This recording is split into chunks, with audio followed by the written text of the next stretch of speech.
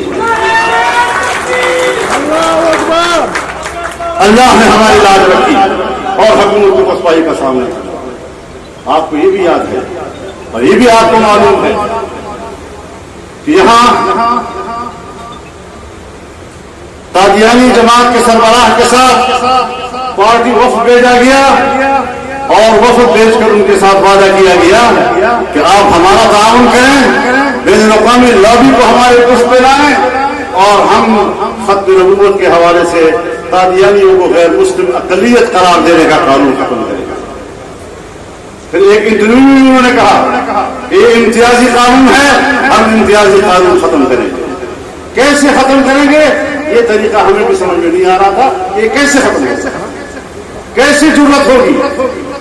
چنانچہ انتخابی اصلاحات کا قانون کمیٹی سے پاس ہوا، کمیٹی سے پارلیمنٹ کے تک آنے میں جو تھوڑا سا وقفہ ہے، وہاں ایک چور نے وہاں چوری کی اور نقل ہوئی، وہ پکڑی گئی، سینٹ میں حافظ حمداللہ نے پکڑی، شور و غوغا اٹھا، ترمیم لائی گئی، لیکن پیپلز پارٹی اور پی ٹی آئی کے ووٹ سے ہماری وہ ترمیم فیل ہو گئی۔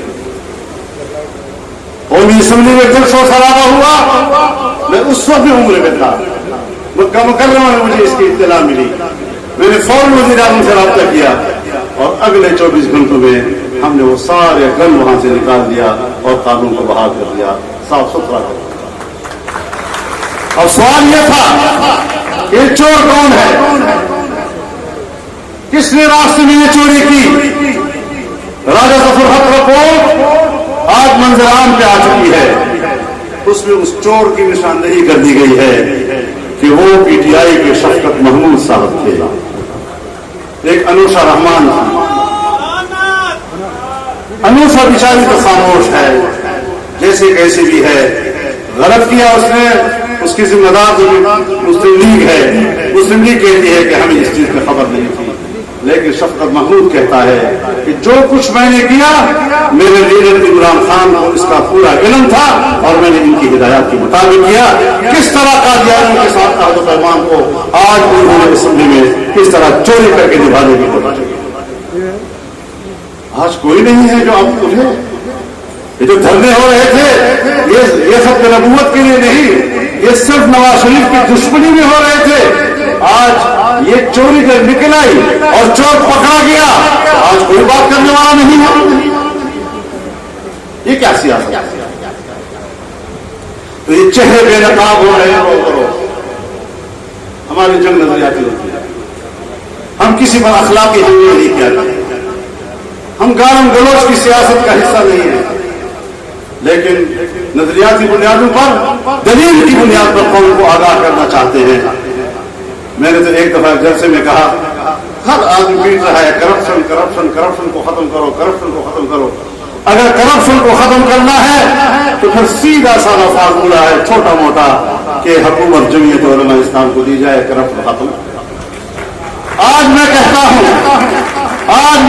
ہوں کہ حکومت متحدہ مجلس عمل کو دی جائے، کرپشن کا خاتمہ ہو جائے۔ کسی این آر او میں ہمارا نام نہیں، کسی پاناما میں ہمارا نام نہیں، کسی دہشت گرد تنظیم میں ہمارا نام نہیں ہے، کسی ٹارگٹ کلنگ میں ہمارا نام نہیں ہے۔ جو الزامات لگائے گئے وہ تہمتیں تھیں، اگر اس میں کوئی حقیقت ہوتی تو میرے سب سے بڑی مخالف جماعت 5 سال حکمران رہی، کچھ تو میرے بارے میں کر سکتی، کوئی میرے ماں میں چاچے کو نہیں لگتے، لیکن ہمت ہے تو سامنے آؤ۔ اور کچھ لوگ ہوتے ہیں جو مالیاتی کرپٹ ہوتے ہیں، جناب آپ تو ہر لحاظ سے کرپٹ ہیں، مالیاتی کرپشن، اس کے علاوہ جو کریکٹر انسان کا ہو وہ پبلک کے سامنے آئے اور پبلک سے ووٹ مانگے، یہ فلسفہ جو ہمیں سمجھ میں نہیں آتا۔ تو میرے محترم دوستو، اس تصور کو سامنے رکھیے، ہم نے 25 جولائی کو الیکشن میں جانا ہے، آپ نے ووٹ استعمال ہی نہیں کرنا بلکہ اپنے ماحول میں ایک ایک گھر کا دروازہ کھٹکھٹانا ہے، قومی اسمبلی کے لیے ہو، صوبائی اسمبلی کے لیے ہو۔ کتاب کا نشان آپ کا ہدف ہونا چاہیے، اور کتاب جیتے گا تو انشاءاللہ شرافت جیتے گی، اسلام جیتے گا، دیانت جیتے گی اور انصاف جیتے گا۔ رب العزت ہماری مدد فرمائے، ہماری رہنمائی فرمائے اور ہمیں کامیابی سے سرفراز فرمائے۔ وآخر دعوانا الحمدللہ رب العالمین۔